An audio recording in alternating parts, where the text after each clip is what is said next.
Buongiorno a tutti, benvenuti a questo incontro di collegamenti, il festival che incrocia i saperi. Nel bellissimo romanzo Storia dell'assedio di Lisbona, il premio Nobel per la letteratura José Saramago immagina che il revisore di bozze Raimundo Silva si trovi a correggere una storia dell'assedio di Lisbona. Vi si narra la storia del re portoghese che nel 1147 volle riconquistare ai Mori la città di Lisbona e per questo chiede aiuto ai crociati. Senza motivazione, Raimundo Silva corregge il testo e invece di scrivere che i crociati aiutarono il futuro re di Portogallo, scrive che non lo aiutarono. Questo non cambia la storia del Portogallo, ma anche la sua vita. Convocato dalla direttrice editoriale, Silva viene inaspettatamente invitato a scrivere una sua storia dell'assedio di Lisbona. Ciò che segue, compresa la relazione di Silva con la direttrice editoriale, è troppo bello per essere qui riassunto e rovinato. Magistralmente Saramago ci spiega che la storia, ogni storia, è materiale malleabile, poroso, instabile. Così come l'essere umano riconsidera continuamente il proprio passato, così le comunità umane lo ridefiniscono per ridefinirsi. C'è chi, affezionato a questo termine, chiama questo identità, chi invece senso della storia oppure storia tout court. Nel Novecento i cambi di paradigma hanno consentito l'ingresso nel mondo della storia di protagonisti inediti che non rientravano negli ospiti consueti dei libri di storia. Le classi popolari innanzitutto, anche considerate come soggetto politico, poi le donne, i paesi e le popolazioni uscite dal colonialismo, eccetera. Dietro a questa malleabilità della storia vi è naturalmente sempre il pericolo dell'uso politico della storia, che è l'argomento di questo incontro. Proviamo a dare una definizione, sperando che sia perfezionata o magari rivoltata dai nostri ospiti. Quando lo storico omette il fine della ricerca della verità, per quanto utopico esso possa essere, e piega la spiegazione del passato a un proprio tornaconto pubblico, allora si fa un uso politico della storia. Si potrebbe dire che questo è sempre esistito e anzi che la storia, da Tucidide a Tito Livio, è nata per il suo uso politico, a sostegno di una civiltà o di un governo. Oggi, tuttavia, la pervasività dei mezzi di comunicazione di massa e ancor di più del digitale sta cambiando le regole del gioco.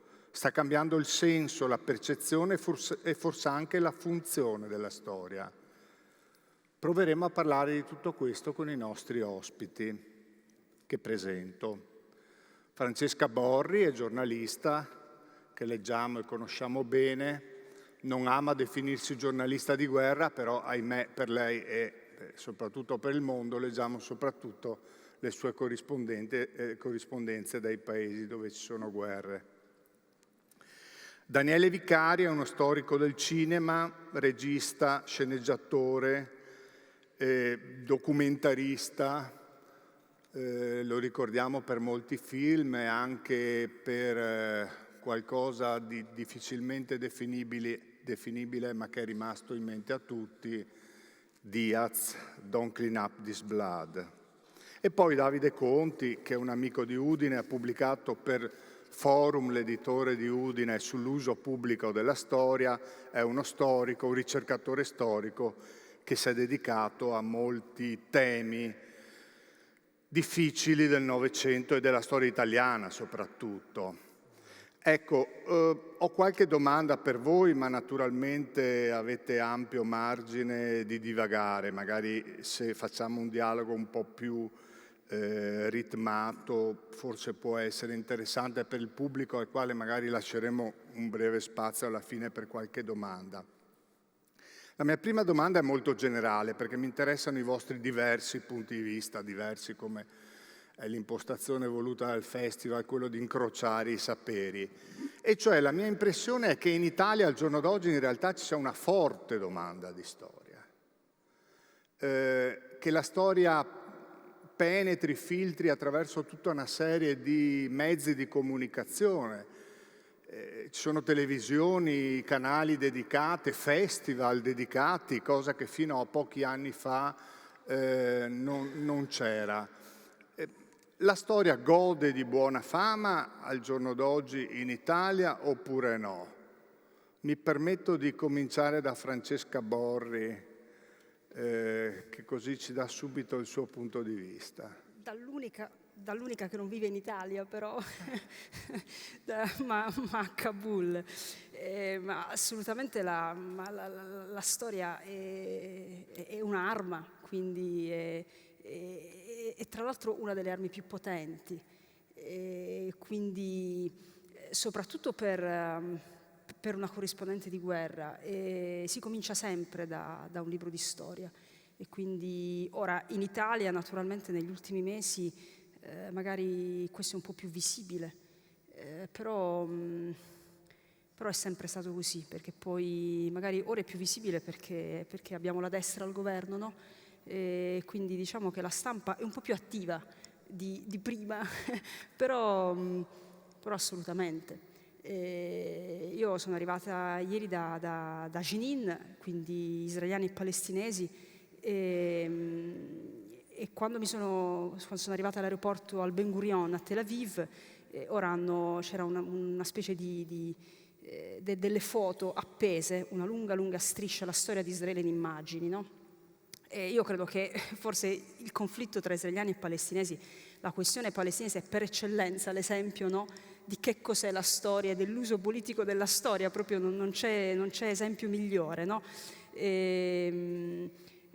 In questa lunga serie di fotografie, a un certo punto c'era 1991, Operazione Salomon, con cui sono stati sostanzialmente trasferiti in Israele gli ebrei eritrei. Poi si passa al 1995, che insomma è una data abbastanza importante, no? Quella degli accordi di Oslo.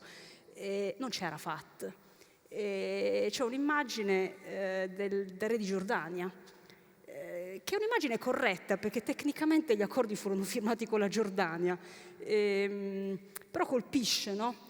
La rimozione dell'immagine di Arafat, perché all'aeroporto, no, di Tel Aviv è impensabile avere l'immagine di Arafat, cioè la famosa immagine che viene in mente a tutti, quella, no, di Bill Clinton, e poi ci sono Rabin e Arafat che si stringono la mano.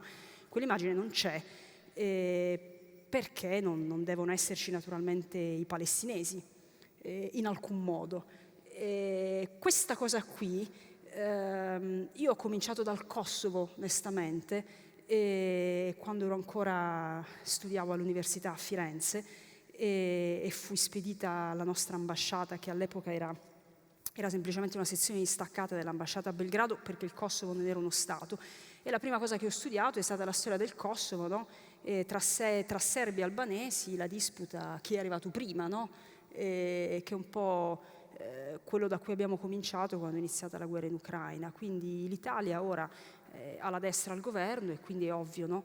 Che la storia torna perché l'Italia, a differenza della Germania, non ha mai affrontato, no, il secondo dopoguerra, e la chiusura del fascismo è stato affrontato in modo molto diverso, no? Senza una reale riflessione pubblica, per come abbiamo deciso di, come dire, un po' chiudere un occhio sul fascismo, che aveva in fondo, no, coinvolto, direi, larga parte degli italiani, chi più chi meno, come tutti quei regimi. Noi abbiamo deciso che insomma andava bene così, avevamo chiuso tutto, eravamo diventati una repubblica, c'era stato il 25 aprile e tutto, non c'è stata una vera riflessione pubblica. Io personalmente sono nata a Bari, la città che ha sempre dato un seggio in Parlamento al movimento sociale italiano. Direi che ora è più visibile perché la stampa italiana è più spostata, diciamo, a sinistra, e quindi diciamo che quando c'è la destra al governo si risvegliano. Però è una questione sempre aperta e che non si chiuderà naturalmente adesso. Vicari, lei ha cominciato con documentari a carattere storico, anche sulla Seconda Guerra Mondiale. C'è una domanda di storia, lei sente questa domanda che viene dal pubblico o anche dai produttori, non lo so, in senso generale? Dai produttori direi di no, a meno che la storia non sia qualcosa che faccia effetto del fuoco d'artificio e possa attirare attenzione. Quindi la distorsione vera che porta il cinema nel dibattito sulla storia è proprio legata alla spettacolarizzazione della storia e alla vendibilità, diciamo le cose come stanno, alla vendibilità delle storie. Per cui i cineasti, quelli che ne hanno coscienza, perché poi c'è anche chi se ne frega, i cineasti hanno un compito determinante, perché anche se è desueto il termine di intellettuale, in qualche modo si svolge un ruolo intellettuale nella produzione culturale, per cui il cineasta ha questa responsabilità, quella di riposizionare su un territorio consono il racconto della storia, che altrimenti sarebbe solo un fuoco d'artificio pensato per la vendibilità e per come posso dire, il mercato, no? Infatti credo che anche se è molto antipatico, io userei un po' come titolo di una discussione come quella che stiamo facendo noi il marketing della storia, perché la storia è un elemento di marketing fortissimo sia per la politica che per le forme d'arte, varie forme d'arte, oltre che ovviamente per il giornalismo. E questo marketing però nasconde tutta una serie di problematicità degli avvenimenti storici che fanno sì che venga fuori la domanda, quella di cui parlava lei, cioè che cos'è accaduto davvero? No? Io sto semplificando per capirci, ma la questione secondo me è questa. Quindi che cos'è accaduto davvero quando è finita la Seconda Guerra Mondiale? Perché siamo una repubblica democratica parlamentare? Perché non potremmo diventare una repubblica presidenziale? Altra cosa è l'uso della storia propagandistico per costruire un immaginario collettivo. La grande Roma, l'Italia imperiale, noi non siamo meno dell'Inghilterra e della Germania, per cui andiamo ad occupare l'Africa. Diciamo, anche qui per semplificare, quello è un tipo di uso della storia che va oltre al marketing, perché diventa anche attività politica e forma di imperialismo, che è quella che sta attuando in questo momento la Russia, tentando di negare l'evidenza, l'esistenza di una forma di nazionalità che è quella ucraina, poi con tutti i discorsi che ci sono intorno. Allora il cineasta si trova di fronte, anche raccontando un episodio minuscolo della vicenda storica del proprio paese o quello di altri paesi, si trova di fronte a queste domande enormi. E lo spettatore, cioè io prima di tutto come cittadino, mi chiedo cos'è accaduto davvero in quell'avvenimento, perché quell'avvenimento è importante e ha cambiato la mia vita, la nostra vita collettiva. E allora quando si racconta un avvenimento storico, dicevo, si ha questa responsabilità. E ci sono 1000 modi per entrare dentro questo mondo, perché innanzitutto il problema principale è l'immaginario intorno ad un avvenimento storico. E quindi il cineasta che deve raccontare appunto una storia si misura da una parte con l'avvenimento storico e tutte le sue caratteristiche, che non sono poi appannaggio del cineasta, perché è lo storico che le ha studiate, quindi il cineasta ha una percezione di seconda mano di questi avvenimenti, cioè studia i libri di storia, le testimonianze, i documenti. Poi ci sono dei casi eccezionali nei quali si ha un contatto diretto con chi ha partecipato a questo avvenimento. I miei primi documentari sulla Resistenza erano basati su questo, cioè io ho incontrato, insieme ad altri cineasti, ho incontrato dei resistenti, e queste persone ancora tutto sommato in attività, nel senso capaci di intendere, di volere, di ragionare e di raccontare, si mettono in gioco per raccontare cose che hanno già raccontato o che non hanno mai raccontato. E qui il cinema diventa, diciamo, anche un'operazione di carattere storico, perché raccogliere delle testimonianze e raccontarle diventa in qualche misura fare storica. Lei non si può esimere da riconoscere questo. Il cinema entra nel dibattito, diciamo, storico e suscita l'attenzione non solo del pubblico, anche da parte degli storici, se non si ferma alle apparenze e non si ferma al manuale di storia che si studia alle scuole medie.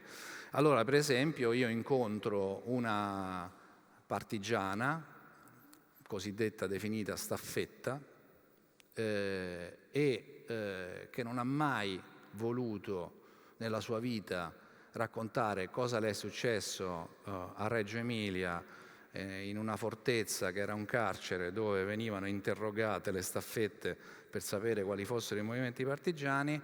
Tutti sanno nel paese che cosa lei ha subito e lei però non lo ha mai raccontato. Nel momento in cui, avendo un'età importante e trovandosi di fronte a una persona che con le quali non ha dinamiche affettive, racconta le torture che ha subito, in quel momento sta regalando alla collettività un argomento di riflessione sulle dinamiche storiche che hanno travolto la sua persona e che hanno determinato il contesto nel quale lei ha vissuto. In quel momento, secondo me, il cineasta, nel suo piccolo, si fa storico, non c'è dubbio. Certo, è il famoso effetto rubinetto che tanti ricercatori conoscono, no? Dicono i familiari, ma non ci ha mai detto nulla, non ha mai raccontato nulla del campo di concentramento, della prigionia, delle torture. È arrivato lei dal di fuori, gli ha messo un microfono davanti alla bocca o una telecamera e si è aperto il rubinetto della memoria. Però volevo riprendere con Davide Conti quell'espressione che lei ha usato, marketing della storia. C'è un marketing della storia, c'è un marketing degli storici e c'è, diciamo, ormai un circuito che in termini positivi possiamo chiamare di public history, cioè di divulgazione della storia a un largo pubblico. Questo è effettivamente un fenomeno nuovo degli ultimi anni, naturalmente non solo in Italia, anzi forse è arrivato dopo in Italia. Come si sente lei all'interno di questo, che in alcuni momenti può anche sembrare un circo mediatico, cioè una forma, come si può dire, di condivisione del proprio sapere storico in forma quasi cannibalistica? Ma io direi che il problema del rapporto tra la storia e la sfera pubblica si pone nel nostro tempo presente, nel momento in cui l'apertura di alcune faglie dentro la nostra società globale è emersa come un fenomeno caratterizzante del nostro presente. Questo significa che nel momento in cui viviamo una transizione da un'epoca storica globale verso un'altra, queste faglie producono, passatemi il termine, delle scosse telluriche all'interno della nostra società. E quindi questa destabilizzazione sul fondo dei nostri patti collettivi, del nostro diritto, del nostro costume, delle nostre culture, improvvisamente interrogano la nostra radice d'origine e quindi compongono un rapporto dialettico tra passato e presente ed interrogano la storia. Ora, la storia nel nostro tempo presente che cos'è? È, nella sostanza, quel processo cognitivo che non solo ci spiega da dove veniamo e dove siamo arrivati, ma soprattutto si propone, tenta di rispondere alla domanda fondamentale che sottende all'applicazione di questa straordinaria disciplina. Perché? Perché siamo ciò che siamo e non siamo un'altra cosa? Perché siamo un certo tipo di società anziché un altro. Ecco, questo nei momenti di crisi, in quel lasso di tempo in cui un mondo muore, ma ancora non ne può nascere un altro, come diceva Antonio Gramsci, in quel momento preciso, in quella transizione, c'è il rischio che emergano dalla nostra società dei mostri, cioè delle istanze regressive che spingono la società all'indietro e che quindi chi vuole far fronte a queste istanze regressive interroghi il passato, cioè la storia, per agire nel presente, per ragionare del presente. Ora, noi nel nostro Novecento abbiamo avuto delle transizioni critiche che hanno espresso queste forme regressive della storia. Se oggi noi parliamo con questa insistenza di un ritorno prepotente delle istanze regressive, dell'estrema destra, del suprematismo, delle politiche di discriminazione etnica piuttosto che culturale, religiosa, sociale, lo facciamo in ragione dell'occhio che volgiamo al passato. Quando la società europea ha attraversato un momento di crisi potente, enorme, quello immediatamente successivo alla fine della Prima Guerra Mondiale, e gli esiti del mondo hanno preso 3 forme diverse, perché la storia non è un'espressione, diciamo così, che compone un assetto dato, esprime una potenzialità. Noi pensiamo che dalla fine della Prima Guerra Mondiale all'inizio, alla fine degli anni '20, il mondo ha risposto a quella crisi che attraversò la società globale in 3 modi diversi. Dalla Prima Guerra Mondiale nascono 2 esiti completamente difformi: la rivoluzione d'ottobre in Russia e l'avvento del fascismo in Italia e poi in altri 22 stati del mondo. E alla fine degli anni '20 la crisi del '29 produce negli Stati Uniti una terza uscita, cioè l'avvento del New Deal rooseveltiano, una risposta di riforma del sistema capitalista che introduce lo schema del diritto sociale come elemento di base, di consolidamento, di consenso della società democratica. Ecco, oggi noi viviamo e attraversiamo una crisi di questi istituti e dunque è istintivo, naturale, per un senso di conservazione, rivolgerci al passato, rivolgerci a quella transizione che poi ha caratterizzato la forma, ha informato la nostra identità. L'uso pubblico della storia in questo è espressione, è elemento, anche qui come un Giano bifronte, di strumentalizzazione in alcune situazioni, ma anche di costruzione di un proprio profilo identitario, qualsiasi cosa questo significhi. Certo. Quindi la domanda e la offerta di storia come risposta a una crisi. Daniele Vicari, quello che distingue un po' la storia, diciamo, colta o universitaria dalla storia che va per la maggiore è forse l'approccio. La storia, quella colta, tende a ragionare per problemi, mentre spesso invece la storia che è più richiesta tende a ragionare per racconti e per narrazioni. No, prendiamo un grandissimo storico che si fa ascoltare come Barbero, è un grande raccontatore, sa raccontare. Ecco, in che maniera si racconta la storia? Cioè, in che misura la narrazione si appropria dei fatti storici e li sa raccontare? Magari lei ci può fare qualche esempio. E sta in questo la capacità di scrivere la storia in maniera che sia fruibile, nella capacità di raccontare? Non c'è dubbio che l'incontro tra le istanze, diciamo, più profonde legate a questa interrogazione del come mai siamo arrivati qui e chi siamo oggi in relazione al passato, si incontrano con una cosa che ormai è stata studiata in tutte le forme, che è l'immaginario collettivo. E chi opera nell'informazione, così come chi opera nel mondo dell'arte, della narrazione, deve avere consapevolezza di questa cosa che chiamiamo immaginario. Allora, per esempio, e ciascun regista, per esempio, parlando di cinema, ciascun regista ha la propria visione di come si arriva a raccontare la storia. Nella storia del cinema il racconto della storia è sempre stato in primo piano, cioè il cinema quasi nasce proprio raccontando le ere, persino il futuro, no? Il presente, il futuro e il passato sono i tre elementi fondamentali su cui si fonda la narrazione cinematografica.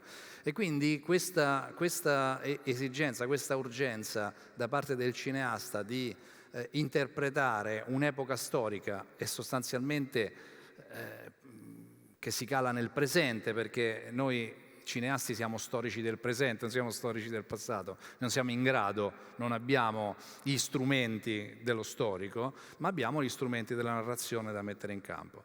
Allora, per esempio, io posso fare l'esempio così, posso raccontarvi una piccola cosa e farvi vedere anche delle immagini relative a questa, l'incontro con una persona che ha vissuto un determinato avvenimento storico che ha cambiato la storia della nazione è un modo per entrare apparentemente nel buco nella serratura in un avvenimento gigantesco. Io un giorno incontro al Festival di Torino un operaio, un ex operaio della Fiat, Pietro Perotti, e mi dice: senti Daniele, io che avevo visto proprio alcuni documentari che insieme a Guido Chiesa avevamo fatto sulla Resistenza, e Pietro mi dice: io sono in pensione adesso. Durante gli anni 70 e fino all'80, cioè fino alla marcia dei 40.000, i 35 giorni della marcia 40.000, io con la mia Super 8 sono l'unico che ha fatto delle riprese dentro la Fiat. Ho ripreso la lotta degli operai dentro la Fiat. Nessuno ce l'ha queste immagini, non ce l'hanno i telegiornali, non ce l'ha nessuno, non ce l'ha nemmeno il sindacato. Il sindacato, se non mi fa girare le balle, non ce l'avrà mai. Se mi danno retta gliele regalo e quindi avrà questa memoria.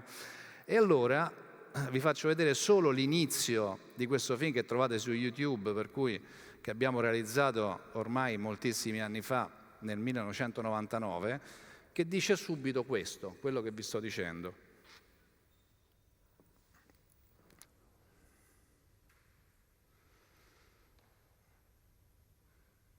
Vediamo solo i titoli di testa, ma sono già indicativi di questo discorso. Esisteva ancora Telepiù, quindi... Sì.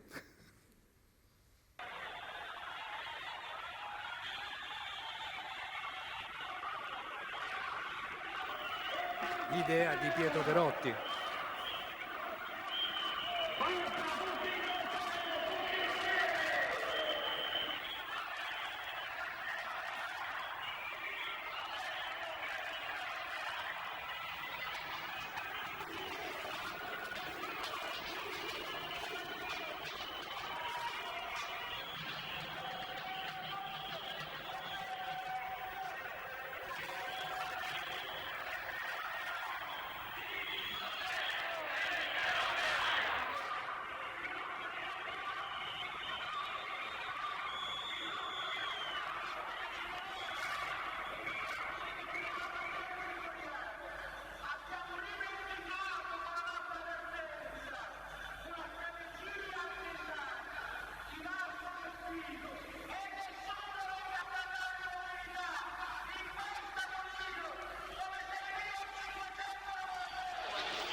Vabbè, e qui comincia il film, ma già queste prime immagini ci dicono talmente tante cose che lo storico potrebbe farci, diciamo, delle riflessioni profonde. Scusi, però io le faccio subito un'obiezione. Cioè, quando voi raccontate e avete le immagini sono già di per sé un racconto.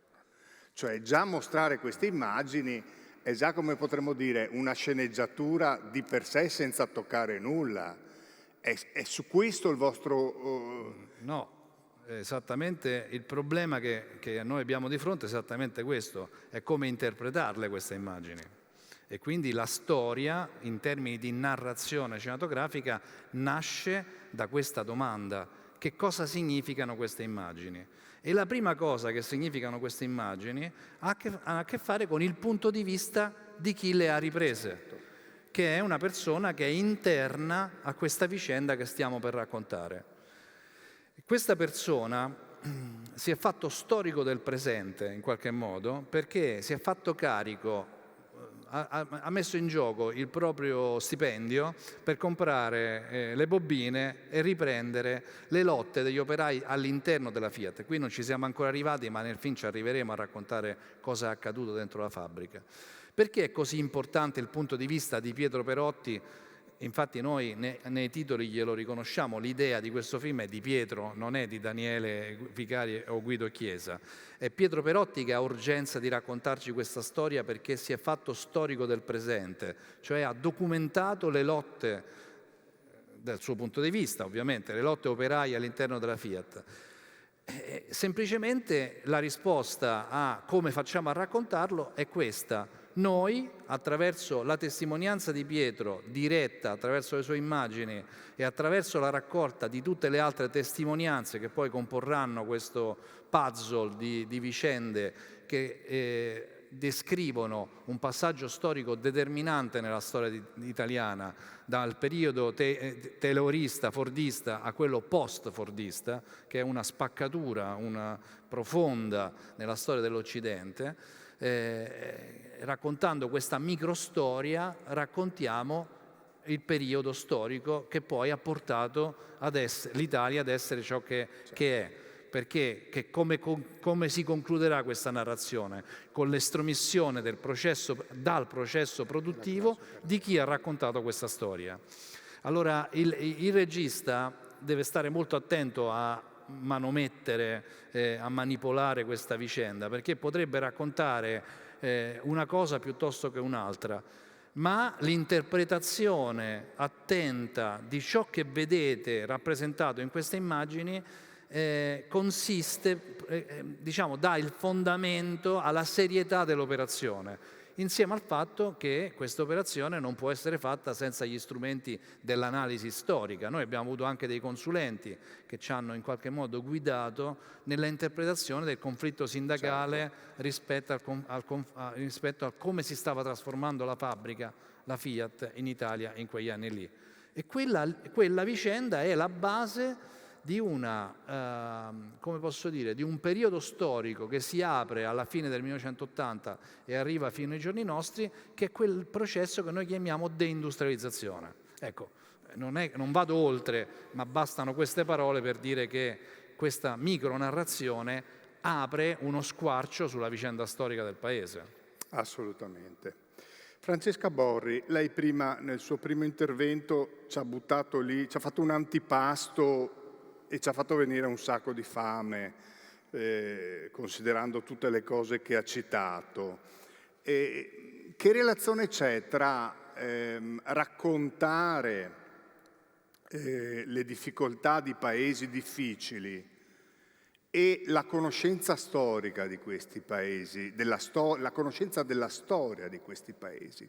Come si fa a scrivere raccontando, per esempio, al pubblico italiano del Donbass, che fino al 24 febbraio dell'anno scorso quasi non si sapeva cosa fosse, oppure raccontare, non so, conflitti interni a Israele e alla Palestina che risultano sempre in qualche modo misteriosi, calati dall'alto. Che mestiere è il suo in questo senso? Che relazione c'è tra il suo mestiere e la storia? È molto molto complicato perché sono una corrispondente di guerra, ma sono una specialista di islamisti e jihadisti. Vivo nel mondo non occidentale e il mio mestiere è sostanzialmente raccontare come il mondo non occidentale guarda al mondo occidentale. Ora diciamo che i jihadisti sono un po' in secondo piano rispetto a quello che sta in prima pagina, che è l'Ucraina, però la questione è sempre la stessa, perché anzi la guerra in Ucraina è sostanzialmente non c'è solo la Russia, nel senso che se uno guarda la prima delle risoluzioni dell'Assemblea Generale delle Nazioni Unite, quindi 2022, era marzo 2022, pochi giorni dopo l'invasione, i giornalisti occidentali si sono molto concentrati, anche un po' con scherno, no? Una risoluzione che ha avuto solo 5 voti contrari, a parte naturalmente la Russia, che non è un dettaglio. I voti contrari erano la Siria, l'Eritrea, insomma, no? Il dato vero era quello degli astenuti, perché tra gli astenuti c'era la Cina, c'era l'India, c'era il Brasile, c'era il Sudafrica, c'erano gli Emirati Arabi, c'era l'Arabia Saudita, c'era tutto il mondo. E soprattutto c'era la maggioranza della popolazione mondiale, se uno guarda naturalmente alla demografia. Ora, i jihadisti, no, sono quelli che più, diciamo, ti contestano la storia, nel senso che arrivano e dicono il ritorno alle tradizioni, no? Sì, ma quali sono queste tradizioni? Chi decide, no? Quali sono le tradizioni? Chi decide qual è la storia, no? E questa domanda è una domanda che io ritrovo ovunque, ripeto, è la domanda, no? Io ho cominciato dai serbi e dagli albanesi, no? Gaza nel 2014, quando durante la guerra dei 51 giorni, a corto di idee, ho pensato una cosa classica dei corrispondenti di guerra: ora cerco le famiglie, no, di quelle case che sono state completamente ridotte in macerie, no, e poi si scatta la foto dell'unico sopravvissuto con in mano la foto di com'era, no? Ora, Gaza probabilmente... nessuno sa che Gaza negli anni 60 era diciamo la Rimini del Medio Oriente, perché Gaza è sul mare, molto molto bella, ed è identica a Tel Aviv, non fosse altro perché è attaccata a Tel Aviv, no? Quindi sarebbe come Tel Aviv, no? Se diciamo la storia fosse andata un po' diversamente. È molto molto bella, e le foto degli anni 60 che Hamas ha accuratamente rimosso, diciamo, dagli archivi, sono le foto di tutte queste turiste, no, nei caffè sul mare, in minigonna, a sigaretta, occhiali, quelli che si usavano negli anni 60, molto molto simili alle nostre. E quando quindi durante la guerra sono andata alla ricerca, a Gaza c'è un fotografo, no? Ho pensato, c'è il classico fotografo, no? Di una volta, quello da cui, perché poi ora scattiamo tutti foto, no? Però una volta si andava dal fotografo, almeno per le occasioni importanti, quello, no? Le foto dei battesimi, dei matrimoni e delle lauree. E questo fotografo non aveva più niente. Mi ha detto: guarda, del mio archivio, lui è ancora vivo, e del suo archivio non è rimasto niente. Mi ha detto: non troverai nulla perché è andato tutto distrutto nei 1000 bombardamenti che si sono susseguiti, diciamo, dal 67 in poi o dal 48 in poi. Le famiglie non hanno più niente, e quelle che hanno ancora qualcosa magari no, sono sfollati, sono rifugiati, non sono più qui. Quindi le famiglie non hanno più memoria, non hanno più la propria storia, figuriamoci la storia collettiva. Ora che sono in Afghanistan, sto lavorando.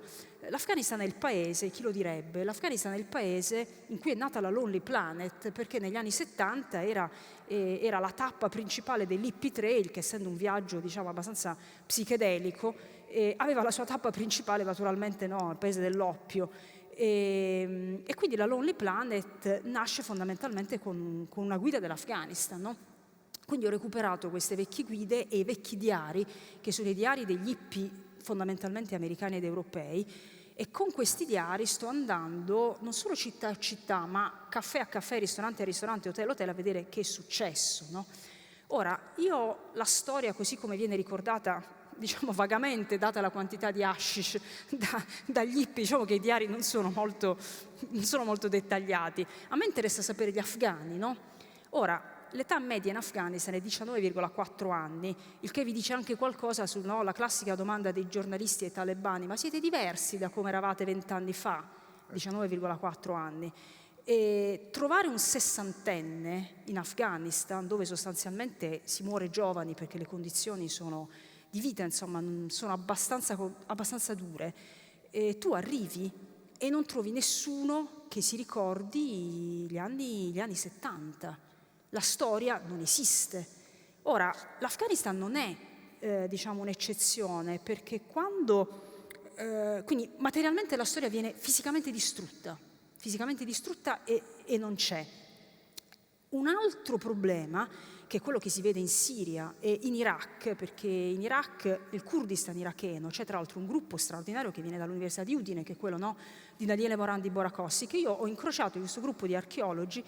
E ovviamente, no, c'è tutta la stratificazione, no, del Kurdistan, e tu trovi questi archeologi, no, italiani che stanno lì a provare a ricostruire, no, cosa c'era prima e cosa c'era prima, e poi naturalmente c'è le autorità del momento che vogliono che tu racconti solo la loro parte, no? Perché mai sia vai lì a dire che c'era qualcuno prima di loro, no? E questo è vero per tutti, perché è vero per gli israeliani, è vero per i palestinesi. Si parla molto, no, di come gli israeliani abbiano letteralmente cancellato, no, la presenza araba e palestinese specificamente in Israele, ma naturalmente poi i palestinesi tendono a fare lo stesso, per cui ogni volta, no, uno gli dice il muro del pianto e quelli ti dicono no, ma il muro del pianto è tutta una gara a dire, no, a contare quante volte nella Bibbia e nel Corano vengono citati questo e quest'altro, no, ma sai, nel Corano è citato 2 volte, no, ma lì è tutto così, ed è tutto così in ogni paese. Ora, quello che si vede in paesi come la Siria e l'Iraq sono paesi che si sono svuotati, l'altro paese è la Libia, sono paesi che si sono svuotati della società civile, no? Quindi per quel poco che resta, diciamo, della memoria, no? Quindi delle tracce, che poi qualche storico dovrebbe tradurre in storia, no? Perché poi dicevi c'è il racconto, ma poi c'è la storia per problemi, cioè non basta poi trovare la foto di che cosa, com'era negli anni 60, poi serve, no? Serve molto più di quello. Dove sta la società civile? Dove stanno gli intellettuali? Dove stanno i cineasti, gli artisti, gli scrittori? Dove stanno gli storici? Non ci sono più, perché si sono trasferiti tutti in Europa, quindi quando noi diciamo apriamo le porte, welcome refugees, e prendiamo uno storico dell'Università di Baghdad per portarlo in Germania a fare il kebabaro, è questo di cui stiamo privando poi la società di partenza. In Iraq non c'è più niente. Quando uno dice vorrei parlare con un giurista iracheno, non c'è più nessuno. Uno arriva in Iraq, in Libia, vorrei parlare con, no, un artista lì, c'è pochissimo, pochissimo. Chi è che l'ha scampata? Perché il Libano è riuscito a rielaborare una storia della guerra civile, perché il Libano ha mantenuto la sua società civile, perché è rimasta Beirut, è rimasta l'hub degli artisti, degli intellettuali, è rimasta in un certo senso ancora oggi, nonostante tutto, la famosa Parigi del Medio Oriente. Non a caso il Libano ha una storia, il Libano ha completamente rielaborato la guerra civile, non l'ha superata naturalmente, è stato drammatico, però l'ha rielaborata. I libanesi sanno cos'è accaduto da tutti i punti di vista, la vivacità culturale libanese è sorprendente, quindi non è che necessariamente la distruzione materiale, no, si traduce in assenza di storia, no? Dipende da cosa succede. E poi si aggiunge a quest'ora, si è aggiunto un altro fenomeno di cui noi non parliamo perché i giornalisti sono pagati dalle ONG, data la crisi del giornalismo, le ONG che hanno devastato le società civili, perché un tempo, no, c'era l'associazionismo locale e ora ti arriva l'ONG occidentale che ti sostituisce l'associazione locale, quindi non hai tu più, no, quel tessuto, perché è stato sostituito da questi ragazzetti laureati nelle università occidentali che arrivano e devono imporre, no? Quindi questo è un altro fenomeno, quando questa proliferazione delle ONG che sta ulteriormente svuotando quello che è rimasto, no? Per dire, giusto la Palestina, perché ci sono appena tornata, c'è tutta la cultura legata, le tradizioni della raccolta degli olivi e tutto, che sono la famosa storia orale, no? Quello è un momento molto importante per la società palestinese in cui le generazioni si incontrano quando si fa la raccolta degli olivi ogni anno, poi ti arriva l'ONG che dice ma questo olio lo potremmo vendere sul mercato europeo, no? E quindi diventa un'impresa che spazza via quel momento sociale molto importante, no? Intergenerazionale, non c'è più. Questa cosa i palestinesi provano a raccontarla, ma quando tu giornalista sei pagato dalle ONG perché ti ha mandato, spesato dalle ONG, ti ha mandato in Palestina a raccontare quanto è buono l'olio perché poi lo deve vendere nella bottega del commercio equesolidale, è un cortocircuito totale. E l'ultimo passaggio che completa la catastrofe è che la storia la fanno poi alla fine, sì, la fanno gli storici, diciamo la fanno i vincitori, però la fanno poi materialmente gli storici. Chi scrive i libri di testo in questo momento? Beh, la risposta è molto facile, li scrive l'Arabia Saudita, perché se voi guardate a fine pagina nel mondo in cui vivo, chi paga, no? Materialmente chi paga la produzione dei libri? Quindi quando ero alle Maldive, che è un paese, il paese del mio ultimo libro, che ci vanno tutti in vacanze, nessuno neppure si rende conto non solo che è un paese musulmano, in cui è fuori legge non essere musulmani, paese governato con una forma di Sharia che è più radicale di quella che sta in Arabia Saudita, con tanto di esecuzioni nella piazza del tribunale della capitale, però giustamente i turisti arrivano e poi se ne vanno nell'atollo e non capiscono manco che è un paese musulmano. Qual era il problema delle Maldive? Che nelle Maldive le Maldive erano un paese molto povero. Chi ha finanziato le scuole? L'Arabia Saudita, che finanzia anche le scuole della Bosnia, le scuole dell'Albania, ma finanzia anche scuole nel Regno Unito, no? E che ovviamente ha riscritto completamente la storia. Un giovane afghano oggi, no? Dove andrà a studiare la sua storia? A Dubai. Chi pagherà i libri delle scuole private di Dubai? E tra l'altro sono libri scritti da storici che perdono quella che è la dimensione principale, diciamo, della storia in moltissimi paesi, che è la storia orale, che va completamente persa. Grazie. Se vi scappa un applauso non è che ci offendiamo.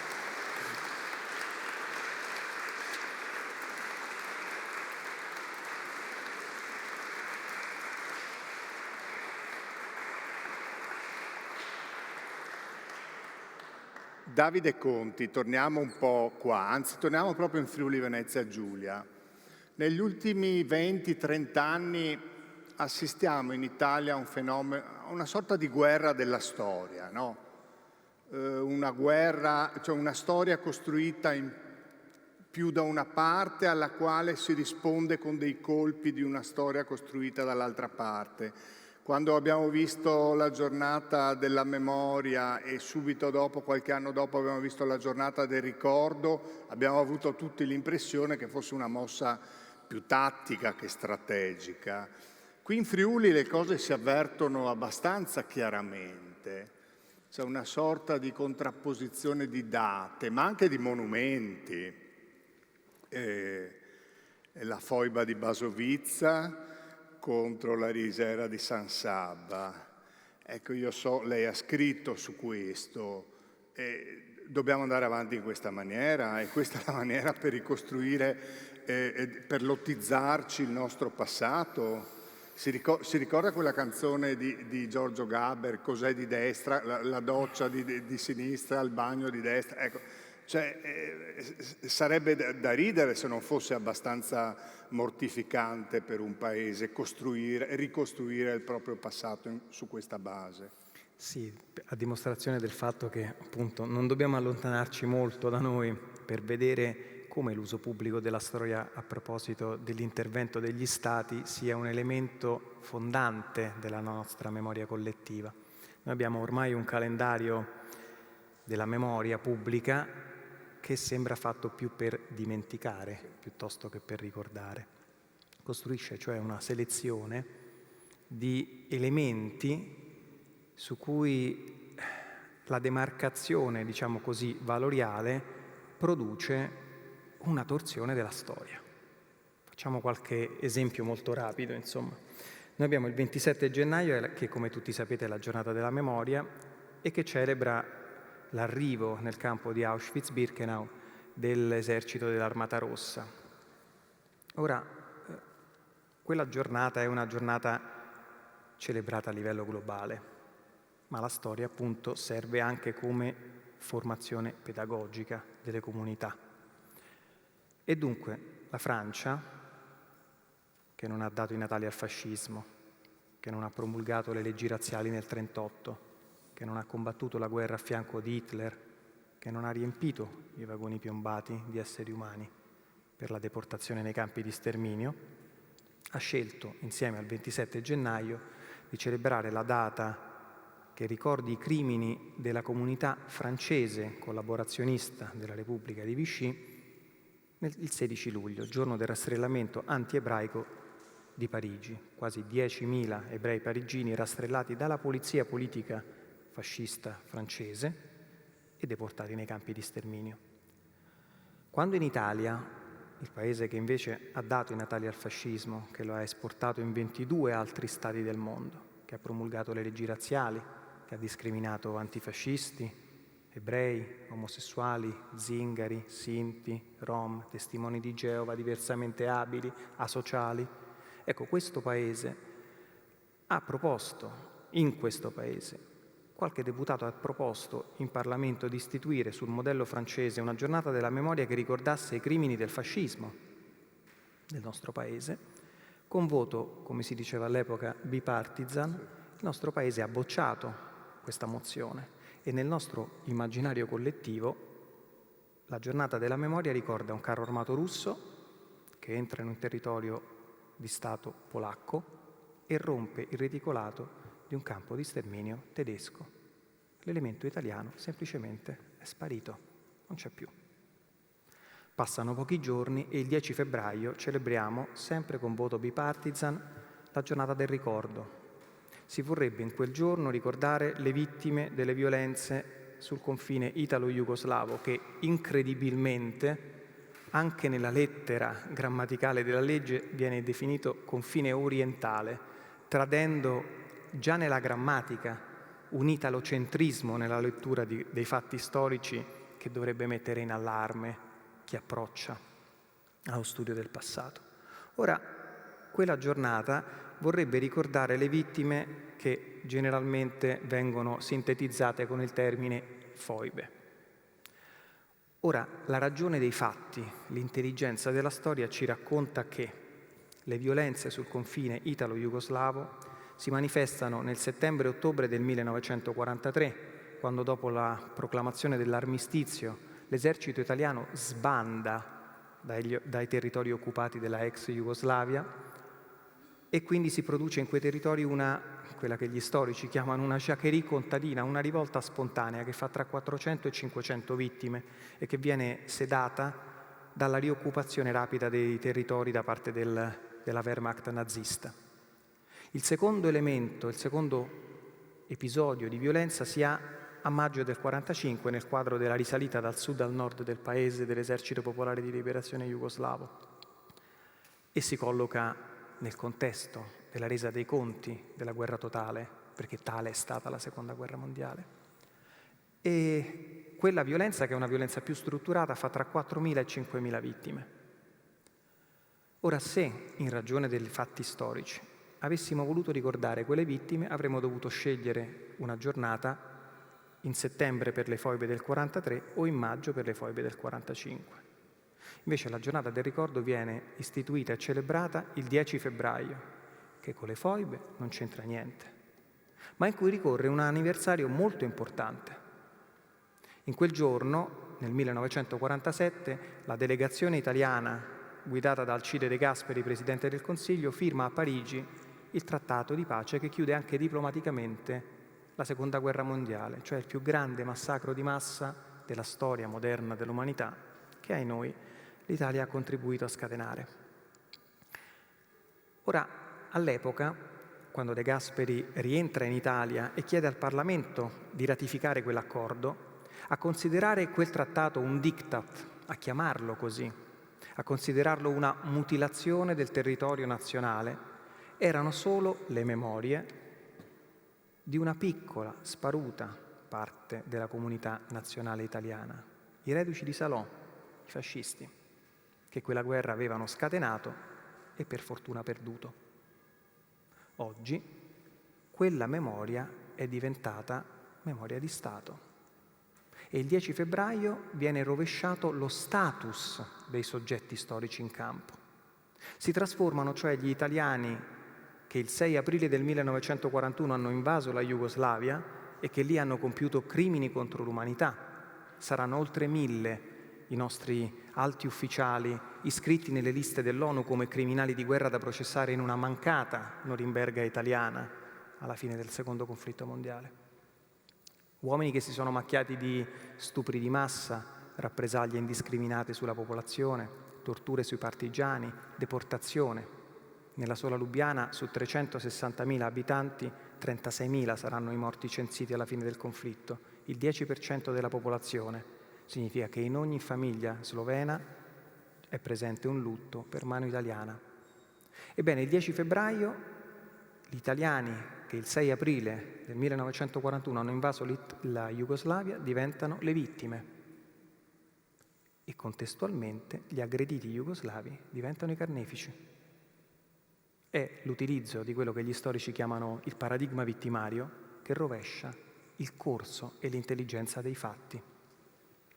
Il 17 di marzo celebriamo per decreto la giornata dell'unità nazionale, perché, lo sapete, in quel giorno ricorre l'anniversario dei decreti del 1861 che unificano i territori del Meridione al Regno dei Savoia. Ma se la storia non ci inganna, anche se la geografia non ci inganna, al marzo del 1861 all'Unità d'Italia manca Roma Capitale con i territori dello Stato Pontificio e una parte del Lombardo-Veneto. Compreso il Friuli. Compreso il Friuli. E sarebbe stato più logico naturalmente istituire quella giornata il 20 settembre, giorno della breccia di Porta Pia, della fine del potere temporale della Chiesa sul nostro paese. Ma questo avrebbe comportato un conflitto memoriale con lo Stato nello Stato che abita il nostro paese, cioè il Vaticano. E dunque l'Italia è l'unico paese del mondo, del pianeta, che celebra la sua unità nazionale in una data in cui l'unità nazionale non esiste, non c'è. Il 9 maggio celebriamo, sempre con voto bipartisan, la giornata di ricordo in memoria delle vittime del terrorismo nel nostro paese. In quel giorno, lo sapete, ricorre l'anniversario del ritrovamento del corpo di Aldo Moro in via Caetani a Roma, a metà strada tra la Direzione Nazionale della Democrazia Cristiana di Piazza del Gesù e la Direzione Nazionale del Partito Comunista di via delle Botteghe Oscure. Aldo Moro è stato sequestrato e ucciso dalle Brigate Rosse dopo 55 giorni di rapimento e non ci sarebbe stato nulla da eccepire se lo sviluppo storico della democrazia nel nostro paese fosse stato lineare fino a quel momento. Ora io da quasi 15 anni lavoro con le procure di Brescia e di Bologna nell'ambito delle inchieste sulle stragi di Brescia e di Bologna. E possiamo dire con certezza storica che il fenomeno del terrorismo non emerge il 9 maggio del 1978, ma almeno dal 12 dicembre del 1969, giorno della strage di Piazza Fontana e degli attentati contestuali a Roma. Ma per lo Stato, per le istituzioni, per chi sceglie cosa dobbiamo ricordare, è più semplice, naturalmente, raccontare una storia che disegna un agente esterno allo Stato, le Brigate Rosse, che attacca il cuore dello Stato, piuttosto che spiegare che proprio il terrorismo è nato dal cuore dello Stato in questo nostro paese. Pensavamo di aver finito questa carrellata delle giornate istituite per legge e invece nello scorcio ultimo della legislatura appena conclusa, sempre con voto bipartisan e, per rendere onore al merito, con un solo astenuto, è stata votata all'unanimità la giornata di ricordo del sacrificio degli alpini nel nostro paese. Sii attento perché la settimana, 15 giorni fa, c'è stata la donata nazionale qui a Udine. Quindi ci potrebbero essere... Sta mettendo il dito nella piaga, però è una storia istruttiva questa. Perché evidenzia l'uso pubblico della storia. Perché, posto che si sentisse la necessità nel Paese di istituire una giornata specifica che celebrasse un corpo specifico delle nostre forze armate, elemento su cui ha nutrito dei dubbi al momento della firma lo stesso Presidente della Repubblica Sergio Mattarella, naturalmente, domandandosi se poi questo tipo di legge potesse essere reiterato per tutti gli altri corpi delle forze armate, ma diciamo ammesso e non concesso questa necessità, qual è stato il giorno scelto per istituire questa giornata? È stato forse scelto un giorno che ricordasse il contributo degli alpini alla guerra di liberazione nazionale, alla resistenza? Noi abbiamo delle pagine straordinarie regalateci da Mario Rigoni Stern, da Nuto Revelli, che sono partiti come alpini alla volta della guerra fascista in Russia e però sono tornati comandanti partigiani. No, non è quella la data. E non è neanche una data che ricordi, conciliandole, la misura militare e civile dell'azione del Corpo degli Alpini nel nostro paese. Qualcuno avrebbe avuto qualcosa da eccepire se fosse stata celebrata questa giornata in ricordo dell'aiuto che il corpo degli alpini ha offerto, ha dato alle popolazioni terremotate di queste terre, oppure dell'Irpinia per il terremoto dell'80? Nessuno. Ma non è nemmeno quella la data scelta. La data scelta per legge con voto bipartisan è il 26 gennaio. È un giorno in cui ricorre l'anniversario di una battaglia vinta dagli alpini. Ma vinta dove? Vinta quando? In che contesto? Vinta il 26 gennaio nel quadro dell'invasione dell'Unione Sovietica nazifascista, quando le truppe del Regio Esercito, tra cui il corpo degli alpini, invadono la Russia. E dove si combatte questa battaglia? Dove viene vinta? Perché è così importante oggi istituire questa giornata? Perché quella battaglia viene combattuta attorno alla città di Nikolaevka. E dove sta Nikolaevka? All'epoca era in territorio sovietico, oggi è in territorio ucraino. E dunque nella ricostruzione memoriale, semantica del nostro passato, il nemico di ieri torna ad essere il nemico di oggi. Ma la storia è spietata e quindi basta un giro d'orologio e 24 ore dopo i nemici del giorno prima tornano ad essere i liberatori del campo di sterminio di Auschwitz-Birkenau. Grazie.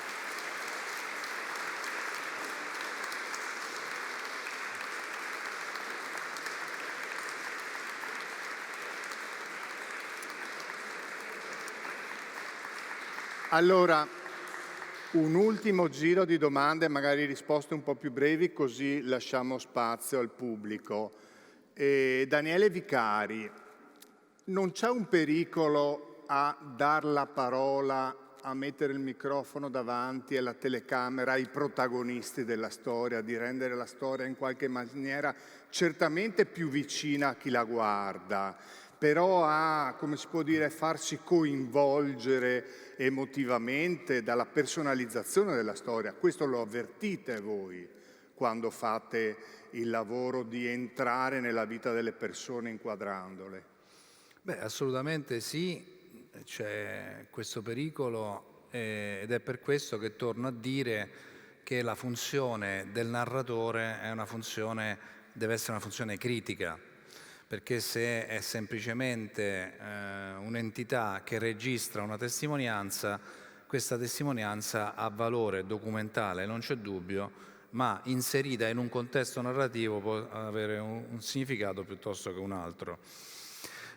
E la vera questione che noi abbiamo di fronte, proprio grazie alla carrellata di distorsioni, diciamo, istituzionali che è stata appena fatta relativa a che cosa dobbiamo ricordare, la vera chance ce l'ha fornita Walter Benjamin, quando proprio ragionando su questo salto indietro nella storia che è stato l'Olocausto, nella sua tesi sulla storia, a un certo punto preferisce il termine rammemorare al termine memoria.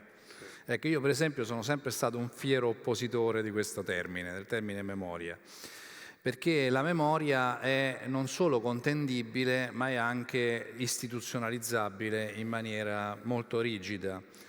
Il termine rammemorazione è qualcosa che mi si confà di più, questo dal punto di vista anche caratteriale, cioè la storia mi riguarda, la storia per me è importante se mi riguarda. Sì. E allora la testimonianza, per esempio, e in questo il mestiere del regista si avvicina a quello del reporter, la testimonianza svolge questo ruolo. È il ruolo di rammemorare, cioè rendere viva la memoria di un avvenimento. Poi, ripeto, esiste la responsabilità, la capacità critica del narratore che deve essere in grado di contestualizzare questa vicenda. Per esempio, in uno dei documentari che abbiamo fatto sulla Resistenza alla fine degli anni 90, noi abbiamo intervistato anche dei fascisti di Salò, perché secondo me è giusto ed è stupido, è giusto intervistare le persone che hanno svolto determinati ruoli ed è stupido, diciamo, creare costruire un velo dietro il quale nascondere ciò che tu ritieni sbagliato, perché non è il compito del narratore e secondo me non è nemmeno il compito dello storico, ma lo dico da lettore della storia, non lo dico da ricercatore. Allora il regista, il narratore, il giornalista deve saper collocare nel giusto contesto la testimonianza, perché la testimonianza ha due facce, diciamo, ha un valore in sé perché è la storia di quella persona che ha visto quell'avvenimento e tra l'altro lo ha visto attraverso i suoi occhi, i suoi occhiali, la sua cultura, il suo vissuto, e la relazione con gli avvenimenti storici che poi hanno determinato una svolta storica o una continuità storica. Saper contemplare tutti e due questi aspetti, secondo me, restituisce il valore alla narrazione che poi diventa anche valore sociale, diffuso. Allora, per esempio, da questo punto di vista, il cinema, a questo punto parlo del mio lavoro, del mio mestiere, il cinema non può fermarsi di fronte al monumento o di fronte alla giornata della memoria, non deve fermarsi, deve metterla in discussione e deve metterla in discussione superando, diciamo, la codificazione pubblica, ufficiale di determinate circostanze, interrogandole diversamente, ma sempre con una consapevolezza. Fare un film su un fatto storico in qualche modo è inevitabilmente una forma di racconto del presente. È molto difficile, se non impossibile, raccontare il passato. Infatti a volte nelle scuole io faccio dei dialoghi molto interessanti, mi capita di avere dei dialoghi molto interessanti con i docenti che non sempre sono consapevoli che far vedere un film sulla Seconda Guerra Mondiale in qualche modo non è immediatamente una forma di restituzione di un documento storico. Quello è un documento del presente che guarda alla storia. Lo studio della storia è un'altra cosa. Lo storico sa collocare la narrazione del fatto storico attraverso il cinema, sia che si tratti di, per quanto riguarda la storia contemporanea, di riprese cinematografiche fatte in quel momento lì, che pensiamo ai reporter di guerra durante la Seconda Guerra Mondiale che ci hanno restituito delle immagini straordinarie, ma che solo lo storico sa collocare con precisione, perché dipende questo storico come si colloca. Il cineasta deve avere la consapevolezza che possono succedere cose molto sgradevoli con il cinema. Per esempio, i nazisti erano convinti che utilizzando il cinema come forma di propaganda avrebbero convinto i tedeschi di quanto fossero sporchi e brutti gli ebrei. E un film come Sus l'ebreo di Veit Harlan aveva esattamente questo scopo, di dimostrare ai tedeschi quanto fossero abietti gli ebrei e quindi quanto fosse necessario in qualche modo comprimerli, mandarli fuori dalla società civile. Ma Veit Harlan è stato, diciamo, quantomeno sfortunato, vorrei dire, se non poco accorto, perché poi quel film è diventato un atto d'accusa contro la Germania, perché dimostra quanto fossero stupidamente nazisti e stupidamente antisemiti i tedeschi. Per cui il film documento storico è un oggetto complesso che va maneggiato con molta cura, è un po' come una bomba, o la sai maneggiare o ti ci fai del male. Grazie.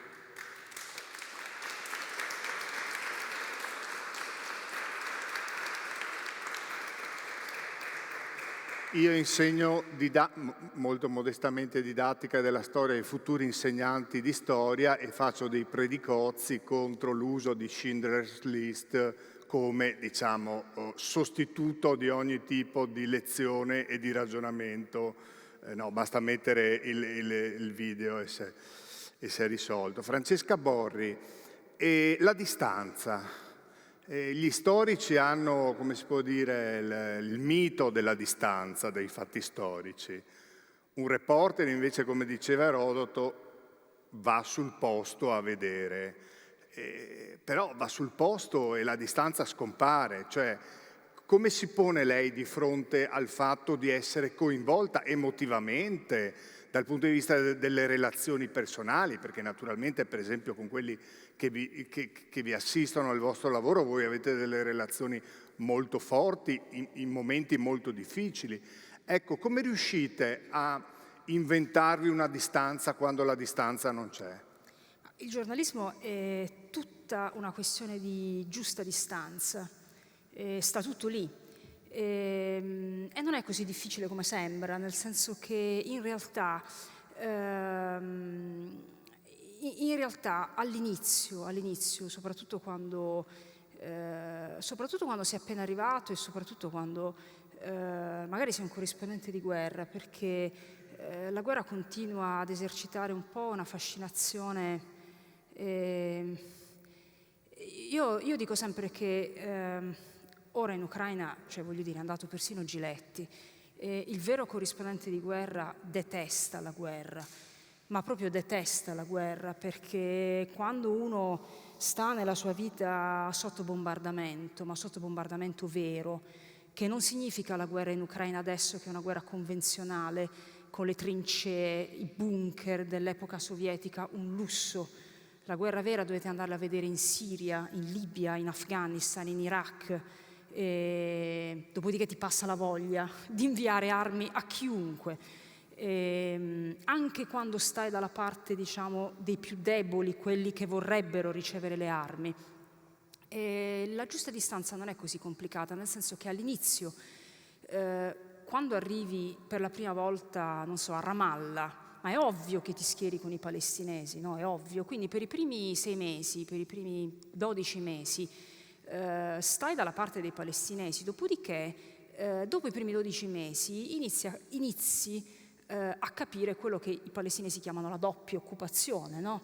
Nel senso che in guerra nessuno è innocente, nessuno è immune. Non significa che sono tutti uguali, assolutamente, no? Cioè, questo è il facile qualunquismo.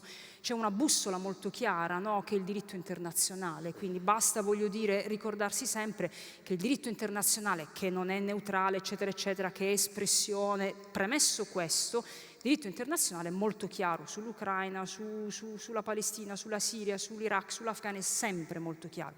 Quindi tenendo fermo il diritto internazionale, nessuno è innocente, nessuno è immune, nel senso che poi la guerra tende a corrompere entrambe le parti.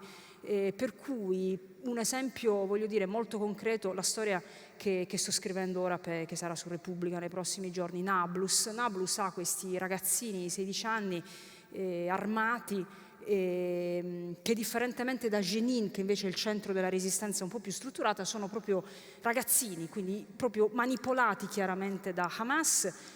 Molto contenti anche gli israeliani, no? Che ci sia questa violenza molto diffusa, eccetera.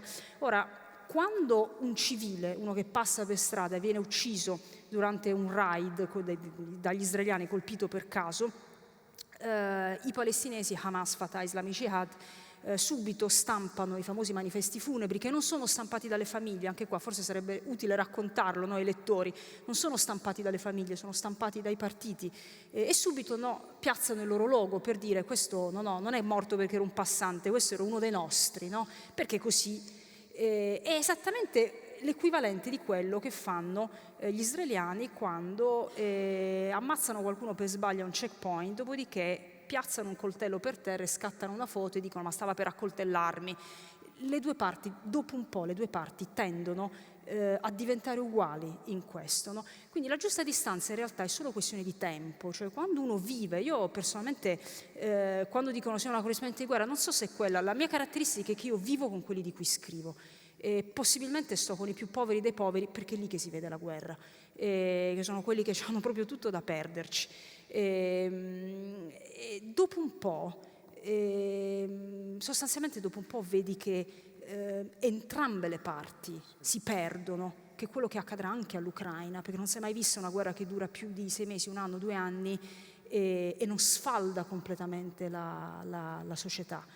Per cui, come dire, la giusta distanza ti viene se ci resti. Se poi pensi che fare il corrispondente di guerra sia andare una settimana, 5 giorni embedded, no?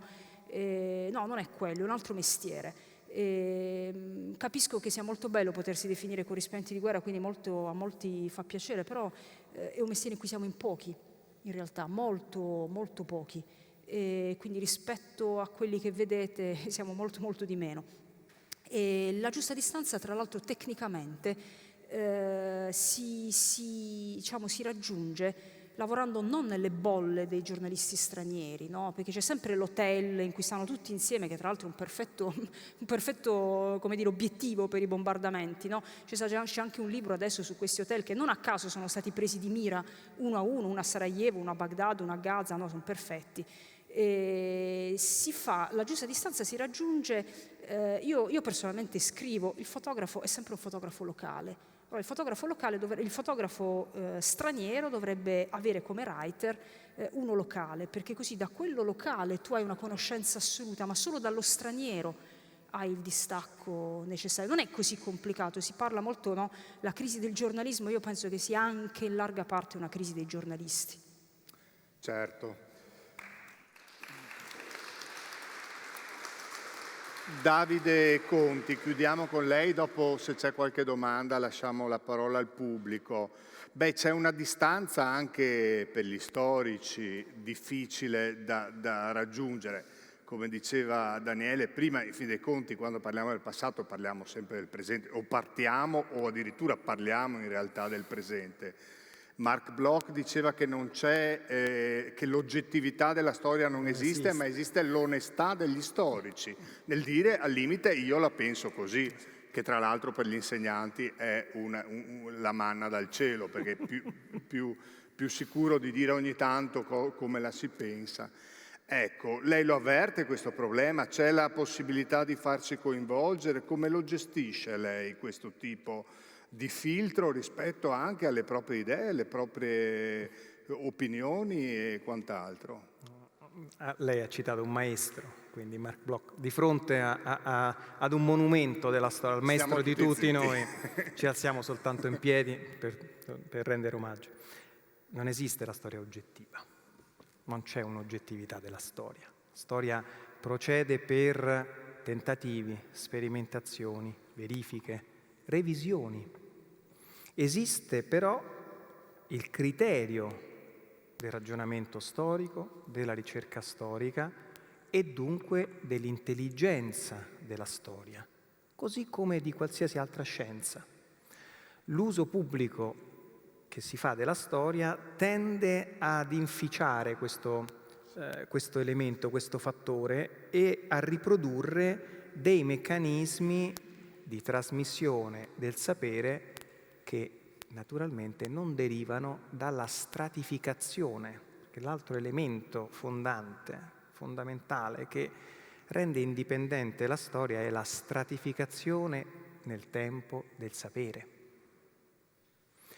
E quindi la riproducibilità, sottoponendo a verifica, delle analisi storiche, dei paradigmi interpretativi, che noi oggi conosciamo come fattori della storia continuamente messi in discussione nell'ambito della sfera pubblica. Pensiamo alla Resistenza. La Resistenza è stata un conflitto che al suo interno ne ha sintetizzati almeno altri 3. Ed è questo ormai un consolidato canone interpretativo degli storici, delle storiche. La Resistenza è stata una guerra ed un conflitto frontale tra un popolo occupato e un esercito occupante, quindi è stata una guerra di liberazione nazionale. È stato un conflitto orizzontale che ha contrapposto italiani fascisti a italiani antifascisti, è stata una guerra civile. È stato un conflitto verticale che per la prima volta, in termini di rimodulazione degli assetti del presente, è stato mosso dal basso verso l'alto, cioè è stato mosso dalle classi popolari, operai, contadini, contro le classi proprietarie e dirigenti che avevano voluto il fascismo, che che lo avevano alimentato e sostenuto per 20 anni. È stato un conflitto, più modestamente aggiungo io, perché queste 3 interpretazioni vengono dagli studi straordinari di Claudio Pavone, più modestamente io aggiungo è stato un conflitto trasversale, è stata una guerra di genere, perché le donne per la prima volta nella storia prendono in carico la responsabilità di partecipare direttamente alla mutazione dell'assetto storico, di quel presente, del presente senza storia. E dentro questo processo conquistano con la partecipazione, con la volontà politica, con le armi, quello che poi viene scritto con la penna nella nostra Costituzione. E quindi disegnano una democrazia altra che mai si era affacciata nella storia dall'unità d'Italia. Naturalmente questi elementi di messa in discussione producono un appiattimento del discorso pubblico, per esempio sulla Resistenza, che cancella questa complessità. Noi viviamo in un presente in cui la resa di complessità è un problema rispetto alla trasmissione del sapere. Ed è forse l'aporia più pericolosa e insidiosa, perché dentro questi racconti nuovi del nostro passato si rischia di applicare delle categorie del presente che recidono le nostre radici. Alla fine della Guerra Fredda, col crollo del muro di Berlino, il modo che abbiamo avuto fino a quel momento di raccontare la storia del Novecento è finito. Fino a quel momento la modalità, la forma con cui veniva raccontato il nostro passato, soprattutto quello della Seconda Guerra Mondiale e della Resistenza, per esempio, era un racconto imperniato sulla figura, passatemi il termine per sintesi, del partigiano armato combattente, che aveva sconfitto in un combattimento diretto il nemico ferale nazifascista. Col crollo del muro di Berlino, con la fine di quell'epoca storica che era emersa dal fuoco della guerra calda, quella combattuta con i cannoni e le armi, dalle macerie di quel muro emerge una nuova necessità di raccontare la storia in maniera altra, cercando di, oggi si direbbe, includere, cioè di tenere tutte le comunità in tutti i loro complessi elementi e fattori di diversificazione insieme. Chi si fa carico di questo? Se ne fa carico il motore di un soggetto politico, geopolitico nuovo, la Germania, che diventa il motore dell'Unione Europea, cioè di un nuovo soggetto geopolitico mondiale. Come si racconta allora questa storia? Perché la Germania la Resistenza non l'ha combattuta, anzi, la Resistenza è stata combattuta contro la Germania. E allora cambia il modo di raccontare la storia. La centralità non appartiene più a chi ha combattuto con un sistema di valori, un altro sistema di valori, quelli che Hobsbawm chiama da un lato la società dei lumi e dall'altra il Medioevo nazifascista. Questo elemento valoriale viene cancellato e il racconto unificante viene centrato sull'era del testimone, sul racconto della vittima, perché il dolore produce un sentimento, l'empatia, che tiene insieme, che porta a condividere il dolore a qualsiasi latitudine, qualsiasi sia stata l'esperienza di quella guerra, vecchia e nuova. Chi non empatizza con il racconto di una vittima? Però questo elemento esprime un'insidia davvero molto, molto più pericolosa di qualsiasi revisionismo storico. Perché se le vittime diventano tutte uguali, signori, anche i carnefici diventano la stessa cosa.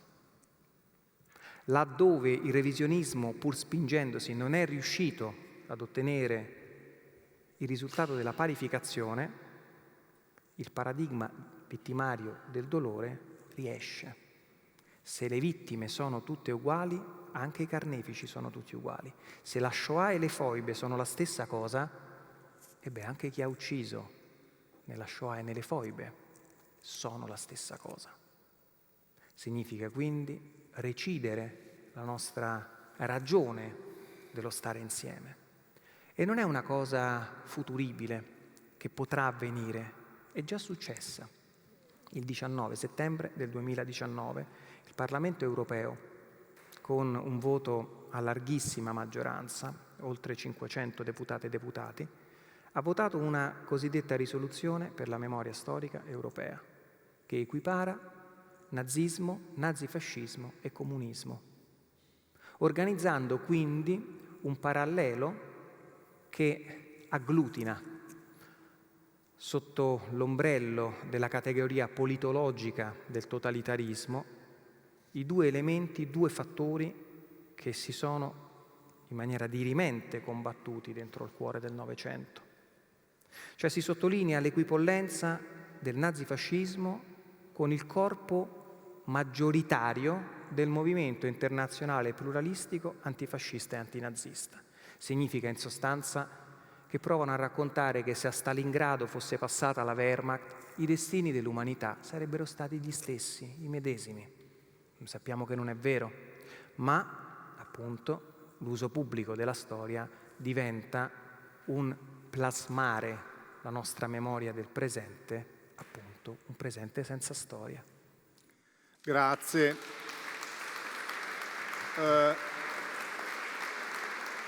Se c'è un gelato, bene, facciamo in tempo a fare un paio di domande, magari senza preamboli, ma direttamente la domanda.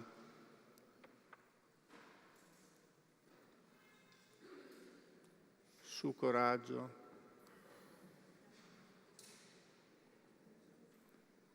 Il signore lì. Solo per rompere il ghiaccio. Sì. Perché ho provato che bisogna fare così.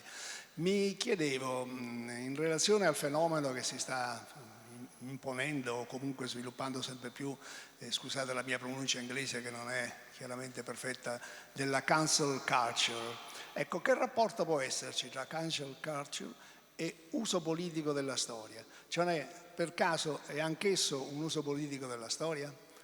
Grazie. Date qui il microfono al collega Andrea Caffarelli, grazie.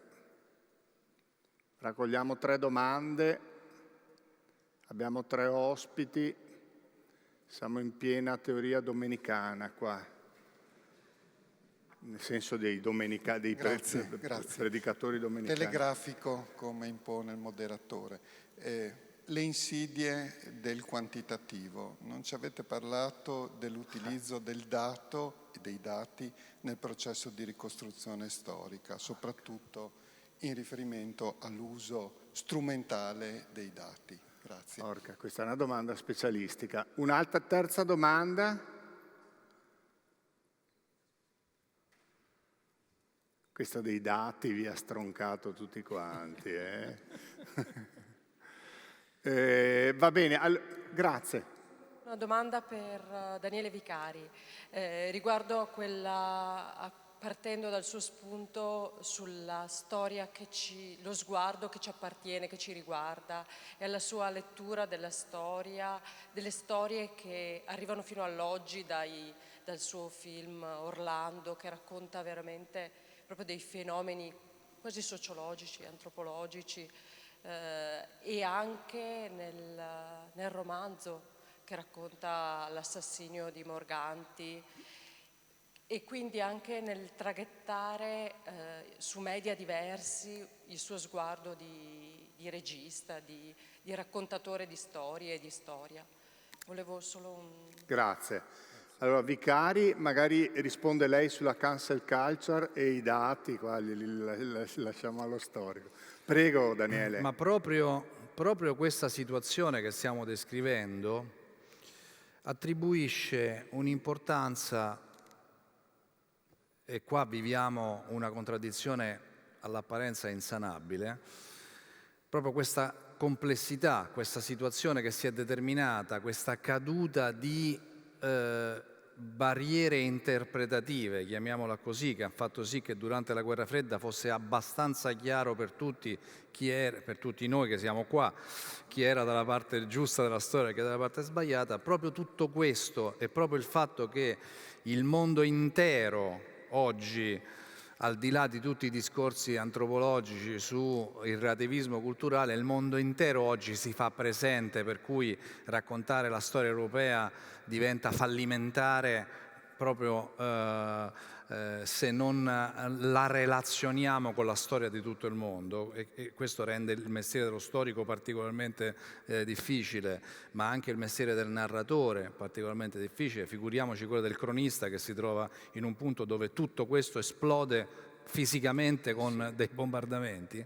Ecco, proprio tutto questo fa diventare il ruolo di chi interpreta, che sia un narratore cinematografico, che sia un giornalista o che sia uno storico, fa diventare questo ruolo più importante che nel passato. Anzi, non più importante, scusate, il termine giusto sarebbe più determinante, perché la moltitudine, le persone, quello che chi fa televisione chiama il pubblico, non ha nessun punto di riferimento. Diciamo, fino a qualche decennio fa, e io faccio parte di una generazione che ha conosciuto quel mondo, mi fidavo di quello che diceva bene o male il mio partito politico, no? Adesso non mi fido più, nel senso che non c'è più, e quindi come posso io collocarmi socialmente? Ecco che chi racconta diventa immediatamente determinante, diventa più determinante che nel passato.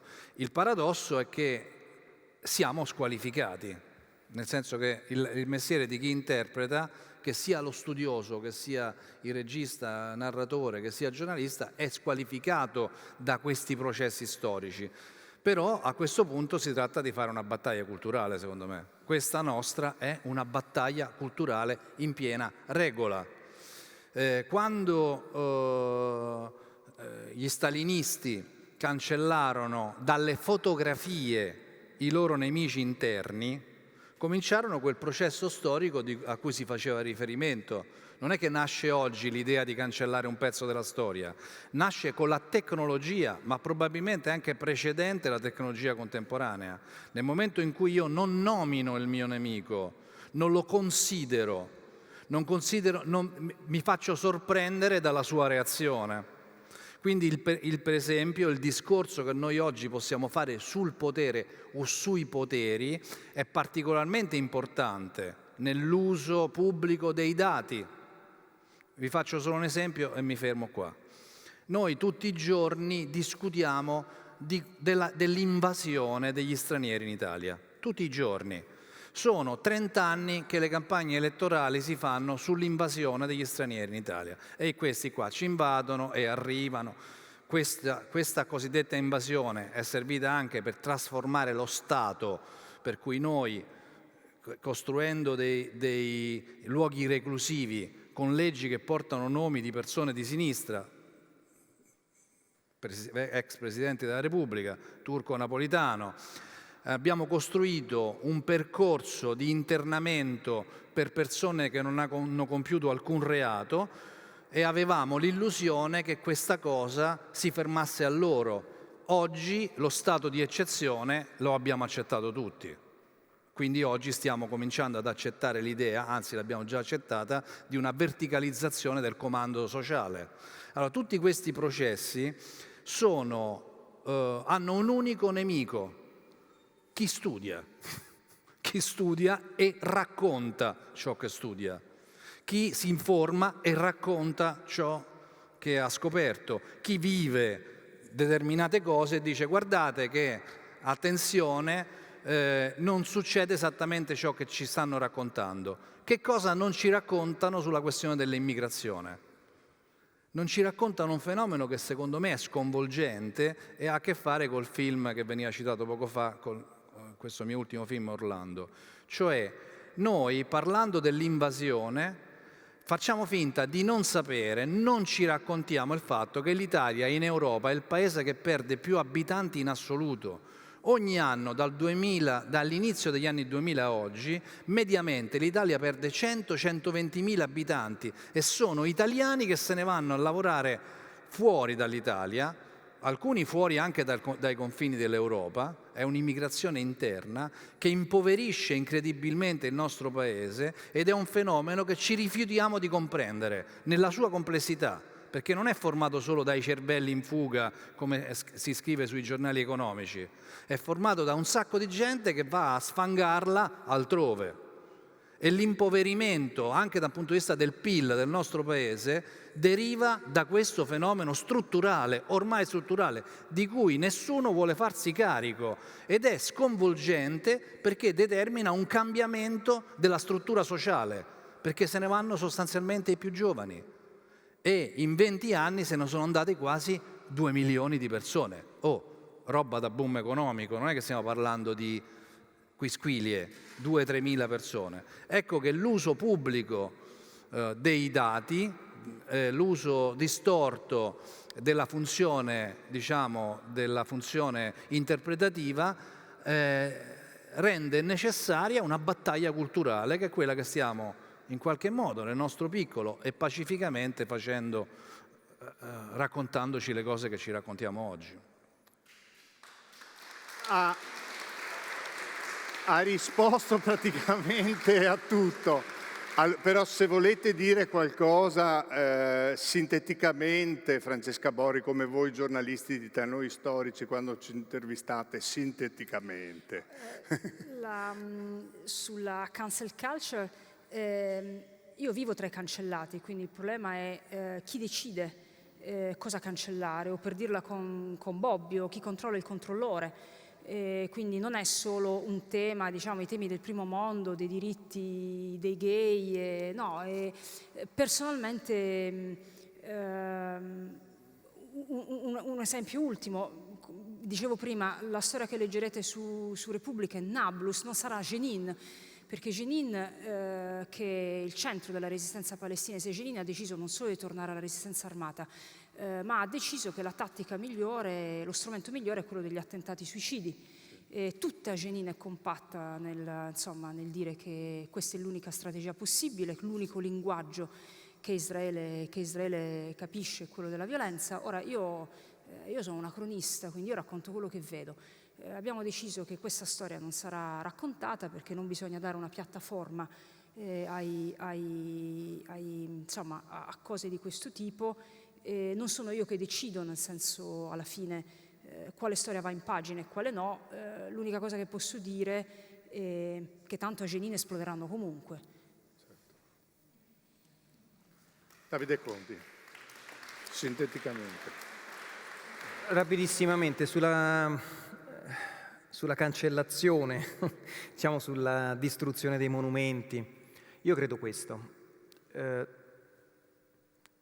Noi dobbiamo porci il problema di contestualizzare quelle statue, quei monumenti, quei nomi. Questo significa che in Italia, anziché cancellare l'eredità del fascismo, la fascist legacy, dobbiamo spiegarla. Dobbiamo spiegare perché esiste via dell'Ambaradam, perché è esistito l'obelisco di Aksum, perché le strade, le vie, le piazze del nostro paese portano i nomi di Sebenico o di Arbe, Rab, che era il campo di internamento in cui gli italiani rinchiudevano gli jugoslavi, i dissidenti, la popolazione civile. Fare questa operazione significa appunto rovesciare il paradigma, laddove lo Stato sottolinea la necessità, la scelta di individuare cosa ricordare e cosa obliare, di cosa cancellare dalla memoria pubblica, la cultura, cioè l'espressione egemonica della trasmissione del sapere che viene dal basso.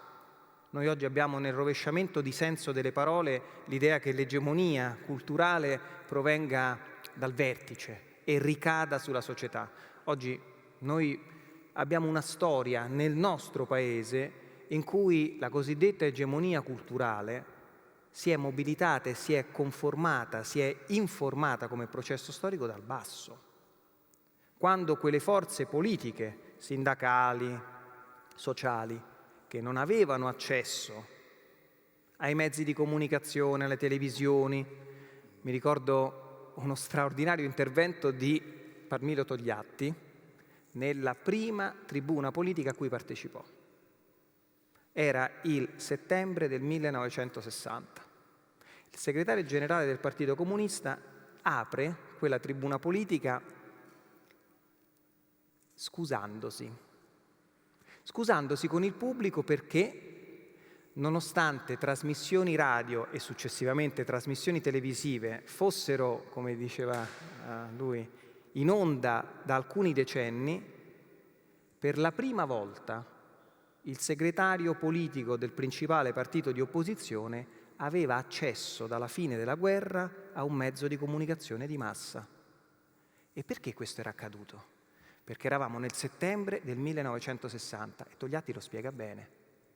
Questo è potuto accadere in ragione dei fatti che nel luglio del 1960 la popolazione di Genova e del resto d'Italia aveva costruito con una rivolta che aveva rovesciato il governo Tambroni, che aveva riportato nel pieno della maggioranza, con voti decisivi, il partito neofascista del Movimento Sociale. Solo in ragione di quel moto popolare, e quindi di un moto popolare dal basso, si era scardinato il meccanismo di trasmissione verticale dall'alto, che fino a quel momento aveva governato la modalità di trasmissione delle informazioni e del sapere. E dunque questo è sicuramente un terreno di confronto e di conflitto dentro la nostra democrazia, che è una democrazia conflittuale, che si esprime attraverso la modalità del conflitto e quindi che esprime la sua qualità in senso democratico proprio per il tramite della leva del conflitto, della leva conflittuale, che produce egemonia, produce cultura e dunque non teme i monumenti, le statue, le piazze, non teme le icone. E l'orizzonte di senso, invece, che è l'altro elemento che conforma il ragionamento della storia. Se la storia oggi, nel 2023, si limitasse a ricostruire in termini di date, numeri, nomi, città, gli avvenimenti del passato, come fossero una cronaca, oggi avrebbe pochissimo senso la storia e il lavoro degli storici, perché un qualsiasi giovane col suo dispositivo digitale può cercare su un motore di ricerca qualsiasi dato, qualsiasi nome, qualsiasi storia ed ottenere in pochi istanti decine di migliaia di risposte che naturalmente nessuno di noi è in grado di dare in quel lasso di tempo. E allora cos'è che differenzia la storia? Cioè qual è il senso della storia? È costruire un orizzonte di senso a quei fatti e quindi riuscire a leggere anche i dati in un'ottica che io penso sia necessaria in termini valoriali. La Seconda Guerra Mondiale si conclude con il lancio di 2 bombe atomiche sul Giappone. Ora, chi di noi è d'accordo con lo sganciare su civili inermi 2 ordigni nucleari? Nessuno. Ma questo cambia la cifra, il senso degli eventi della Seconda Guerra Mondiale? Cioè noi possiamo, in ragione di quel fatto, di quei numeri, di quelle centinaia di migliaia di morti, della distruzione che porta, mutare il giudizio di valore e quindi di merito rispetto alla Seconda Guerra Mondiale? Possiamo quindi dire che gli alleati, nello specifico statunitensi, siano uguali perché hanno commesso un crimine contro l'umanità come i nazisti? È questo il senso della storia? È questo l'orizzonte di senso che relazionandoci con i dati, con i fatti, con le storie, dobbiamo trarre dal nostro incontro col passato? Secondo me no. Secondo me quello che dobbiamo trarre dal nostro rapporto col passato è un principio appunto di valore, che stabilisce non cosa sia giusto o sbagliato. La storia non è un tribunale, ma che sia in grado di stabilire un principio di valore attorno al quale possiamo scegliere di diventare cosa siamo. Grazie.